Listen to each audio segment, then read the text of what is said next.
106.5 FM and online. It's the After 5 guest with Wynne Thomas. And time for my After 5 guest now, and it's Death in Mayfair, the new book from Mark Ellis, featuring Scotland Yard detective Frank Merlin. Thanks for your company this afternoon, Mark. Good afternoon to you. Let's kind of start with lots of research in the book. How did that come about? Where do you get it from? Get it from everywhere, really. This is the fourth book in my series, so by now I've built up quite a big library of my own books, histories of the war and social histories and so on. But also go to the library, several good libraries in London. And, of course, you can get an awful lot off the internet. When I first started, that wasn't quite the case. You could get some information. But nowadays, if, for example, I want to find out what the weather was like in a particular part of the country on a particular day in 1941, I can do that. If I want to find out which squadrons of the RAF were up in the air fighting the Luftwaffe in 1940 or thereafter, I can find out that. There's just an immense amount of information now out there. It's just incredible, isn't it? Yes. Now, there's also the trick of using real people in the book as well. Is that something you've done all the way through the novels? Yes, it is. Most of the time, the real people only have a sort of tangential involvement. But what I quite like to do is, one instance, for example, Churchill features in my books. I like to sort of give the flavour of the situation in the war as we go along. Some critics and reviewers have said it's quite nice to have the war as a background character. But I do also involve real characters in the storylines. So in my first book, there was Joe Kennedy was involved, and he was the ambassador in London at the time of that book, which is the beginning of the war. And there are also, in this more recent book, I've got a lot to do with the film industry in 1941 Britain, and I've got some created actors and actresses and producers, and some real ones. A combination. You've got a fraudulent movie producer, a fade-in Hollywood stars, a gangster, and this body found in a bombed-out building, which is really intriguing part of it. Yes. Some of the movie characters I did draw on real people. Obviously, they're fictional, so they're not in exact replication. But the main film producer in this latest book takes much from Sir Alexander Korda, who was one of the most prominent film producers in the war at the time. And I've read, when I was doing the research, I read an awful lot about film industry. There were more than 15 film studios in and around London at the outbreak of the war, and I thought that was an amazingly large number. Yeah. And one was drawn to the fact that the films, although we were in the war, films were a major factor in keeping up public morale. Yeah, but you've cleverly mixed those fictional characters with real characters, like people like mentioned in the book, is like Jimmy Stewart and people like that at Hollywood, isn't it? Thank you, yeah. Very clever, that indeed. So were there sort of lots of bodies kind of found in bombed-out buildings in London during the Blitz? Except for the ones who perhaps were killed by bombs. Well, that was an interesting thing. Yeah. I was reading one of the research books I read, which had a lot about crime in London, and I discovered that several people attempted to pass off their murders, the murdered victims, as victims of bombing. And in one particular instance, a man strangled his wife, put her in the crypt of a church, covered her up, and she was only discovered several months later, but they were able to tell that she'd been murdered rather than bombed. I mean, of course, it was lucky that someone looked into it, because obviously to most people, to most rescuers and so on, they just think something had fallen on top of her.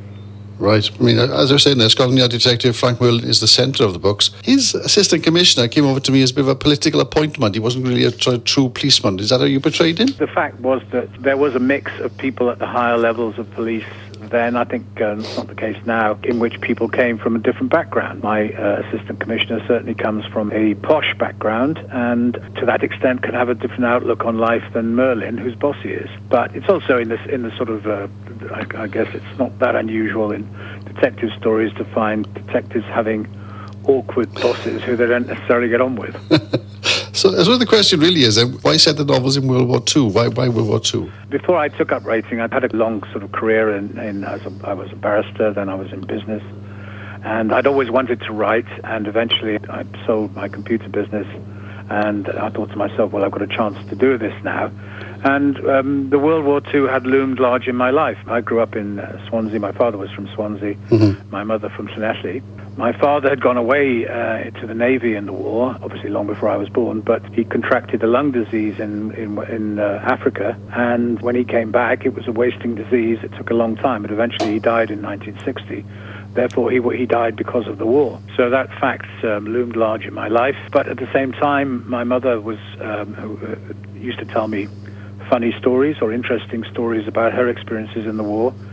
She'd worked as a secretary in the goods shed, incidentally, of the railway. And by the time the war, the second half of the war, she was working. She was a teenager, and then, as I think now, if you worked for the railway, you could get free passes to go for various journeys. And she used to go up to London with her friends, stay cheaply at one of the railway hotels, trip the light fantastic in the clubs of London. And this was 1944 when the doodlebugs were around, and right. I'd say to her, well, wasn't that rather dangerous? And she said, well, we had a life to live and we wanted to enjoy ourselves. And that gave me the message that one always thinks that the war was very straight and people were coping with this terrible thing.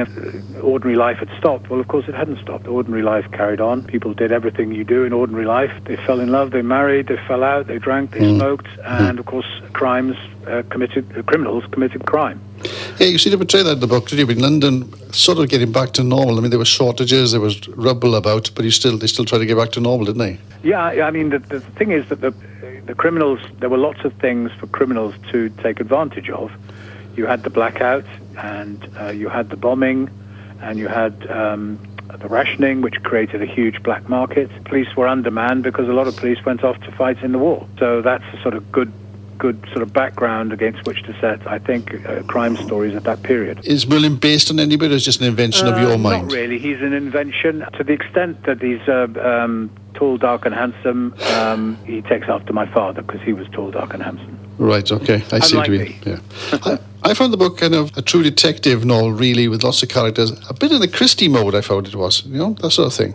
Thank you. Well, I'd take that as a great compliment. So there's another book coming out, isn't there? There's one to follow this, isn't there? Well, I'm writing a series. So, right, okay. I'm now published by Headline. I promised, according to my arrangements, another 2 books. So I'm already working on the 5th book. Well, as you know, the books are spread out in like 6 to 8 month periods, the last one being set in December 1941. Mm-hmm. And the one I'm working on now will be set in August 1942. He's kind of your James Bond, isn't he, this guy, eh? As Fleming wrote many Bond books, you've got to read many Merlin books, yeah? Well, yes. Well, funnily enough, I was reading, in my research for this book, I've been looking into things that were going on in Lisbon during the war, because Portugal was neutral. Yeah. And Ian Fleming spent time on the Iberian desk looking after Spain and Portugal. So I have some vague links or connections with Ian Fleming.